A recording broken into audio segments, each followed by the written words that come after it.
Hey guys, Dan, Warpaint JKU. So you take your rig off-roading and those factory skid plates are no longer cutting it. Well, there are some aftermarket options that are not going to break the bank and are going to offer you the same protection as some of the ones that are a little bit more expensive. Let's get underneath the Jeep and check out what I did.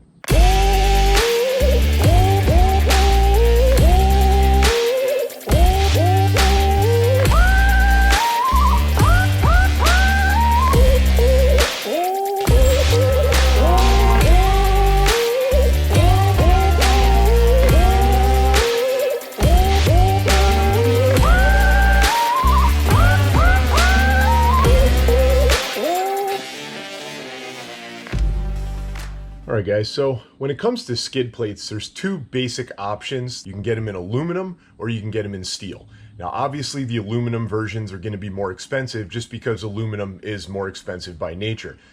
Now steel is definitely an awesome option, right? I love steel. I like to weld. I like to fabricate. Steel is definitely something I like to use. My sliders are made out of steel. My skid plates happen to be made out of steel. Bumpers, things like that. Steel is an awesome product and it can be super strong if you get it in the right thickness. Now, I'm not going to go into the detail about American-made steel versus Chinese steel. Yes, American-made steel is a little bit stronger, but if you get them in the same thickness, they're comparable for what we're going to use them for as skid plates. In come the budget-minded skid plate options, okay? Now, there are a lot of options out there, as I'm sure you guys have looked at, made by a lot of other big-name companies that make some great quality skid plates, but they come at a cost, right? I think currently with inflation and all that stuff, you're looking at upwards of $1,500 to $2,000 for a full set of skid plates. And that's a lot of money, right? Now, some people have the argument of, well, think about everything under your Jeep that you'd be replacing that those skid plates are protecting. It would cost more than $2,000. And it would. But why would you spend the $2,000 on those skid plates when you can get equal protection, right, for a lot less money? And let's hop under the Jeep. I'm going to show you exactly what I did. I'm going to show you now as a review because it's been a couple of years since I've had these skids on my rig. And believe it or not, they have held up great. You'll see in a second how scratched up they are, but they've held up amazingly well, and I did not spend a ton of money on them. Let's get under there and check it out. All right, so the first skid we are going to talk about basically takes up the entire passenger side of your rig. And as you can tell, mine has a ton of big, deep gouges and scratches in it, okay? This is the gas tank skid. Now, as you can tell over here, that gas tank skid is pretty thick, right? I mean, here's my finger next to it. And the cool thing about this... Now, the gas tank skid that I use is made by a company called Rubicon Express. Now, Rubicon Express isn't known for necessarily making the highest quality components and parts. However, okay, the steel thickness is the same as a lot of the other companies charging a lot of money for their products, okay? So it offers almost, or if not, the same level of protection. And as you can see, my rig on 40s and beadlocks and 1-tons and a roll cage, it is extremely heavy. And I've put it through its paces, as you just saw, with all those scratches that are in it, and it has not been a problem. It hasn't even deformed.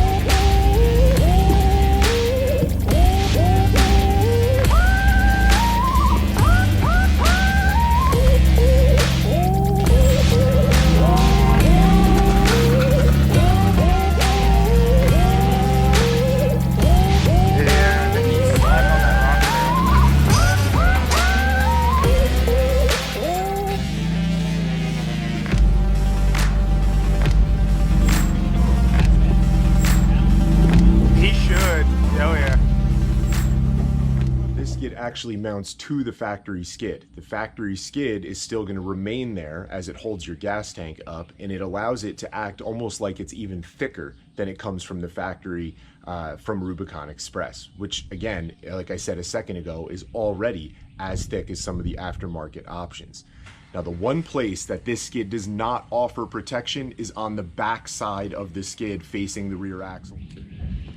All right, so as you can see here, this is the back of the rig. This is the back of my gas tank. And this little piece of metal up here is actually going to be the factory skid.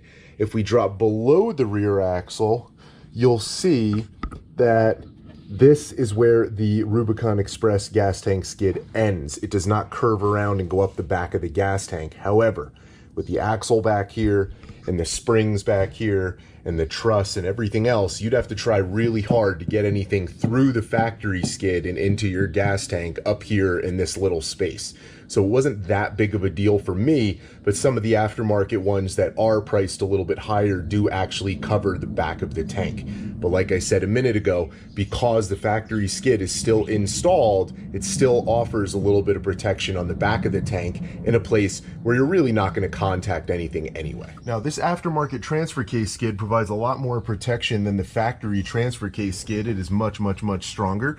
As you can see, I've obviously dinged it right here, and I shouldn't say ding, I've scratched it right here, and I've repaired it many times with my own black spray paint, so it doesn't look too bad at this point in time. But this skid and the engine transmission skid, which you can see over here, sorry about the lack of light, right? Obviously this one has gotten some abuse as well. Those skids are very thick. They wrap around, they cover everything. They have a plate in them to allow you to do your nice simple oil changes. They install in the factory holes with factory hardware. All right, guys, so there you have it, skid plates. All right, a little bit hard to show you under the rig with the GoPro, but I think you saw it. I think you got the idea, right? Smittybilt engine and transmission skid, Smittybilt transfer case skid, and not all skids will actually mate up and match perfectly and go together perfectly with the Smittybilt skids. In fact, I think at this point in time, the Rubicon Express gas tank skid is the only one that actually works with the Smittybilt package. So if you buy the Smittybilt skids and buy the Rubicon Express, you will have everything protected under the rig like it would be with some of the more expensive companies, but for a much, much, much lower cost. Now, the one downside to those skids is the finish on them, right? The powder coating, or you know, the problem with that, guys, is I don't care how good that powder coating is. I don't care how good that gold coating is on your skid plates. They're gonna scratch when you drag a 6,000-pound rig over a rock. It does not matter what it's made out of. And the benefit is I can just get under there and respray them with black Rust-Oleum spray paint, right? Protect them from rusting. And at the end of the day, if they do in 5-10 years get really rusty and I want to replace them, I didn't spend $2,000 on them, right? It's not that big of a deal to pull off one of those skids and replace it instead of getting this big giant integrated kit that's going to cost me a fortune to replace a section of it. It's not that big of a deal. It offers the same level of protection. I've used them now for over a couple of years on this rig, off-roading, rock crawling, as you saw in some of those video clips. And guys, they hold up, right? So the proof is in the pudding, as they say, right? But anyway, guys, so if you're looking for skids, I definitely would save a little bit of money, put some money into other places of your rig, right? At the bottom of your rig, no one's going to see it. As long as it's protected and you're not breaking stuff, you're good to go. Why spend more money if you don't have to, all right?